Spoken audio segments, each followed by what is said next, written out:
दोस्तों, income tax return और GST annual return की ड्यू डेट्स को अभी हाल ही में एक्सटेंड किया गया है, जिसमें कि एक बहुत शॉर्ट एक्सटेंशन दी गई है। इनकम टैक्स के केस में केवल 10 दिन आपको दिए गए हैं, नॉन ऑडिट केसेस के लिए आईटीआर फाइलिंग की और ऑडिट रिपोर्ट्स के लिए केवल 15 दिन का समय आपको दिया गया है। जीएसटी की बात करें तो GST annual return financial year 18-19 के एक्सटेंशन के लिए सभी ने काफ़ी रिक्वेस्ट की, लेकिन कोई भी एक्सटेंशन नहीं मिली।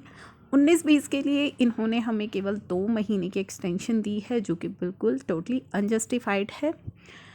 अब यहाँ पे आप देख पा रहे हैं, जो हमारा इनकम टैक्स का पोर्टल है वो अंडर प्लान्ड मेंटेनेंस था 4 जनवरी रात 9:30 से लेकर के 5 जनवरी सुबह 1:30 बजे तक। तो एक शॉर्ट पीरियड की एक्सटेंशन आपने हमें दी है और उसके अंदर भी आपके पोर्टल की मेंटेनेंस चल रही है। तो हाउ इट इज़ पॉसिबल कि इतनी स्पीडली सिर्फ 10 दिनों के अंदर 10-15 दिनों के अंदर हम इस तरीके से काम कर पाएंगे। इन्हीं सभी चीज़ों को लेकर के फर्दर रिक्वेस्ट जाने लगी है हमारी फाइनेंस मिनिस्टर के पास। चैम्बर ऑफ टैक्स कंसल्टेंट्स की ये रिक्वेस्ट है, जिन्होंने रिक्वेस्ट की है हमारी फाइनेंस मिनिस्टर को, श्री अजय भूषण प्रसाद पांडे जी को, जो रिवेन्यू सेक्रेटरी हैं। साथ ही जो चेयरमैन हैं सीबीडीटी के, उनको रिक्वेस्ट की है कि आप डेट एक्सटेंशन के अंदर थोड़ी सी काइंडनेस दिखाइए, थोड़ी ह्यूमन अप्रोच आपको वहाँ पे अडॉप्ट करनी चाहिए। डेट एक्सटेंशन में ये 10-15 दिनों की जो आपने एक्सटेंशन दी है, इट्स टोटली अनजस्टिफाइड।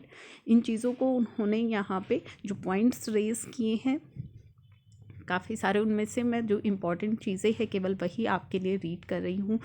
तो यहाँ पे उन्होंने हाईलाइट किया है कि होम मिनिस्ट्री ने एक फ्रेश एडवाइजरी इशू की है। 28 दिसंबर को एक सर्कुलर भी आया था, जिसमें बताया है कि जिनकी एज अबव 65 ईयर्स है या जो प्रेग्नेंट वुमेंस है, वो घर से बाहर ना निकले, वो घर में ही रहें। साथ ही मिनिस्ट्री ऑफ रोड ने भी ड्राइविंग लाइसेंस की वैलिडिटी और आरसी की जो वैलिडिटी है उसको एक्सटेंड किया है।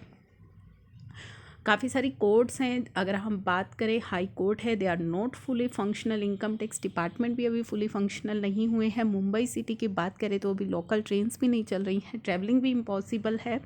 जो कि ऑडिट अगर किसी को करना है और क्लाइंट प्लेस पर जाकर के उसे विज़िट करनी है तो किस तरीके से वो कर पाएगा, वो सभी मैटर्स को इन्होंने हाईलाइट किया है और बताया है कि 10-15 दिन की जो एक्सटेंशन मिली है वो जस्टिफाइड नहीं है। आप इस चीज़ को दोबारा से कंसिडर कीजिए और फर्दर एक्सटेंशन के लिए इन्होंने यहाँ पे डिमांड की है। सभी चीज़ों को इन्होंने यहाँ पे पूरा एक्सप्लेन किया है और डिमांड की है कि फ़र्दर एक्सटेंशन आप दीजिए जो आपने ऑडिट के लिए है। वो उन्होंने कहा है कि ऑडिट रिपोर्ट की डेट को आप 28 फरवरी तक फर्दर एक्सटेंड कीजिए और आईटीआर की डेट है उसे आप 31 मार्च 2021 तक कीजिए, जो कि अभी आपने 10 जनवरी और 15 फरवरी रखी हुई है। Audit and non audit cases दोनों के लिए ही उसे आप 31 मार्च 2021 तक एक्सटेंड कीजिए।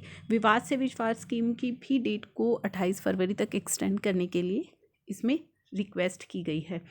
तो ये सभी रिक्वेस्ट हैं जो इसके अंदर की गई हैं, जो कि बहुत ही वैलिड है, क्योंकि इतनी शॉर्ट पीरियड की एक्सटेंशन हमें दी गई है और इनके खुद के पोर्टल की अभी मेंटेनेंस चलती रहती है। तो ये बिल्कुल भी पॉसिबल नहीं है इतने शॉर्ट ड्यूरेशन के अंदर ये सभी चीज़ें कंप्लीट करना।